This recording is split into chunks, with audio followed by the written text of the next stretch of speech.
Flowers for Algernon by Daniel Keyes. Anyone who has common sense will remember that the bewilderments of the eyes are of two kinds, and arise from two causes, either from coming out of the light, or from going into the light, which is true of the mind's eye quite as much as of the bodily eye. And he who remembers this when he sees anyone whose vision is perplexed and weak will not be too ready to laugh. He will first ask whether that soul of man has come out of the brighter life and is unable to see because unaccustomed to the dark, or having turned from the darkness to the day, is dazzled by excess of light. And he will count the happy one. He will count the one happy in his condition and state of being, and he will pity the other.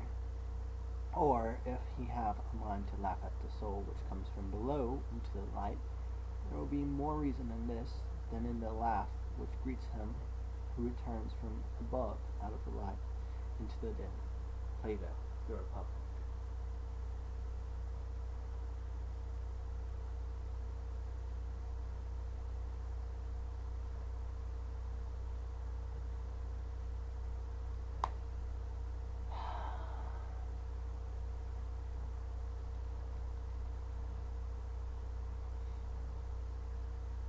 Progress Report 1, March 3rd. Dr. Strauss says I should write down what I think and remember everything that happens to me from now on. I don't know why, but he says it's important so they will see if they can use me. I hope they use me because Miss Kenyon says maybe they can make me smart. I want to be smart. My name is Charlie Gordon. I work in Dormer's Bakery where Mr. Donner gives me $11 a week and bread or cake if I want. I'm 32 years old and next month is my birthday. I told Dr. Strauss and Professor Nimmer I can't write good, but he says it don't matter. He says I should write just like I talk and like I write computations. In Miss Kenyon's class at the Beekman College Center for Retired Adults where I go to learn 3 times a week on my time off. Dr. Strauss says to write a lot everything I think and everything that happens to me. And I can't think anymore because I have nothing to write, so I'll close for today. Yours truly, Charlie Gordon. Progress Report 2, March 4th. I had a test today. I think I failed it, and I think maybe now they won't use me. What happened is I went to Professor Nimmer's office on my lunchtime, like they said, and his secretary took me to a place that said Psych Dict on his door with a long one of the rooms, and he had some white cards with ink spilled all over them. He said, "Sit down, Charlie, and make yourself comfortable and relax." He had a white coat like a doctor, and I don't think he was no doctor because he didn't tell me to open my mouth and say "ah." All he had was these white cards. His name is Bert.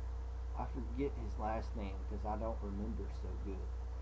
I didn't know what he was going to do, and I was holding on tight to the chair like sometimes when I go to ex-dentist only.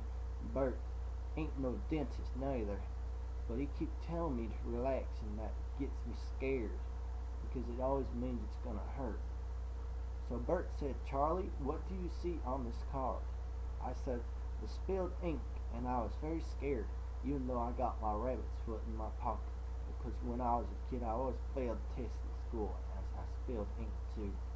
I told Bert I saw ink spilled on a white card. Bert said yes, and he smiled, and that made me feel good. Me kept turning all the cards, and I told him somebody spilled ink on all of them, red and black. I thought that was an easy test, but when I got up to go, Bert stopped me and said, "Now sit down, Charlie, we are not through yet. There's more we got to do with these cards." I didn't understand about it, but I remember Dr. Strauss said, "Do anything the tester tells me. even if it don't make no sense, 'cause that's a test.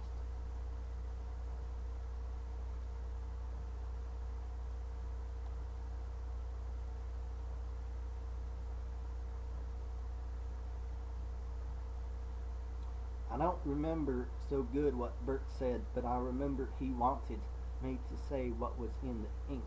I didn't see nothing in the ink, but Bert said there was pictures and then far away.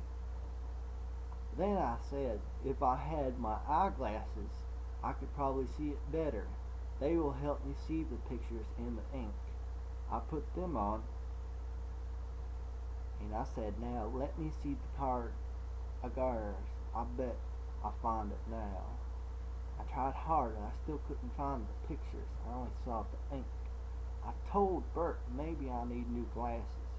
He wrote something down on a paper and I got scared of failing the test. So I told him it was a very nice picture of ink with pretty points all around the edges. But he shook his head, so that wasn't it neither. I asked him if other people saw things in the ink, and he said yes, they imagined pictures in the Inkblot. He told me the ink on the card was called Inkblot. Bert is very nice, and he talks slow like this.